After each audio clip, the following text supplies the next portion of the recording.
ज्योति बीमा योजना, प्रधानमंत्री सुरक्षा बीमा योजना, मुद्रा योजना, स्टैंड अप इंडिया और अटल पेंशन योजना जैसी वित्तीय समर्थन विस्तार किया गया है ताकि अधिक से अधिक लोगों तक विभिन्न प्रकार की वित्तीय सहायता पहुंचाए जा सके। ये भी एक बहुत महत्वपूर्ण बदलाव है कि सरकार ने जन कल्याण को नई परिभाषा दी है, जिसके अनुसार आवास और पेयजल जैसी बुनियादी जरूरतों को अधिकार माना गया है। वंचित वर्गों के लिए, विशेष रूप से अनुसूचित जातियों, अनुसूचित जनजातियों तथा अन्य पिछड़े वर्गों की सहायता के लिए सभी प्रयास किए जा रहे हैं।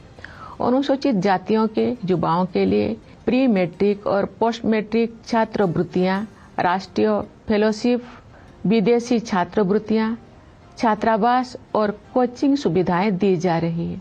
प्रधानमंत्री अनुसूचित जाति अभ्युदय योजना द्वारा रोजगार और आमदनी के अवसर उत्पन्न कर अनुसूचित जातियों के लोगों की गरीबी को तेजी से कम किया जा रहा है।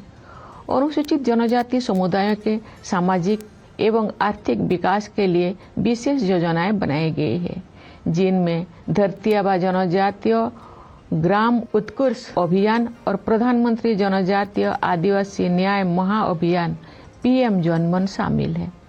विमुक्त, घुमंतु और अर्ध घुमंतु समुदाय के लिए विकास एवं कल्याण बोर्ड का गठन किया गया है। पिछले एक दशक में सड़कों और रेल मार्ग, बंदरगाह और लॉजिस्टिक हब्स सहित फिजिकल इंफ्रास्ट्रक्चर के विकास पर बल दिया गया है। इससे एक ऐसा मजबूत आधार विकसित हो गया है जो आने वाले दशकों में विकास को संबल प्रदान करेगा।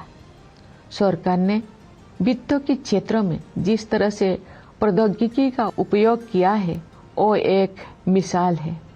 डिजिटल भुगतान को विभिन्न विकल्पों के साथ साथ प्रत्यक्ष लाभ हस्तांतरण की प्रणाली ने समावेशन को बढ़ावा दिया है, जिससे बड़ी संख्या में लोगों को फॉर्मल सिस्टम में शामिल किया जा सका है।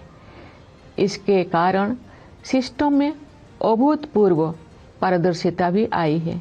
इस प्रक्रिया में कुछ वर्षों के दौरान ही हमने एक ऐसा मजबूत डिजिटल पब्लिक इंफ्रास्ट्रक्चर विकसित कर लिया है जो विश्व की श्रेष्ठतम संरचनाओं में से एक है। इंसॉल्वेंसी एंड बैंकरप्सी कोड जैसा साहसिक उपायों के परिणाम स्वरूप बैंकिंग व्यवस्था अब अच्छी स्थिति में आ गई है। इससे शेड्यूल्ड कमर्शियल बैंकों की नॉन परफॉर्मिंग एसेट्स में काफी कमी आई है। प्यारे देशवासियों, वर्ष 1947 में हमने स्वाधीनता प्राप्त कर ली थी, लेकिन कई अफसोस लंबे समय तक विद्यमान रहे।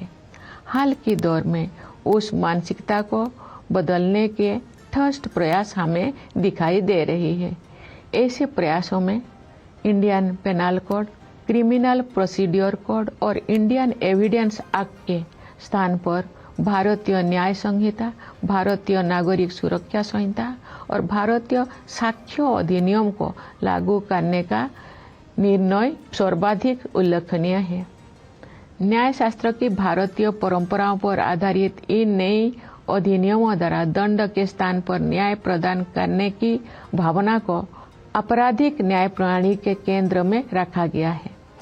इसके अलावा इन नए कानूनों में महिलाओं और बच्चों के विरुद्ध अपराधों पर काबू पाने को सर्वोच्च प्राथमिकता दी गई है। इतने बड़े पैमाने पर सुधार के लिए साहसपूर्ण दूरदर्शिता की आवश्यकता होती है। देश में चुनाव को एक साथ संपन्न कराने के लिए संसद में पेश किया गया विधेयक एक और ऐसा प्रयास है जिसके द्वारा सुशासन को नई आयाम दिया जा सकते हैं। एक राष्ट्र एक चुनाव की व्यवस्था से शासन में निरंतरता को बढ़ावा मिल सकता है।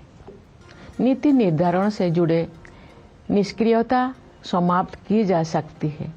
संसाधनों की अन्यत्र खर्च हो जाने की संभावना कम हो सकती है तथा वित्तीय बोझ को कम किया जा सकता है। इनके अलावा जन हित में अनेक अन्य लाभ भी हो सकते हैं। हमारे और अब बात ममता कुलकर्णी की कर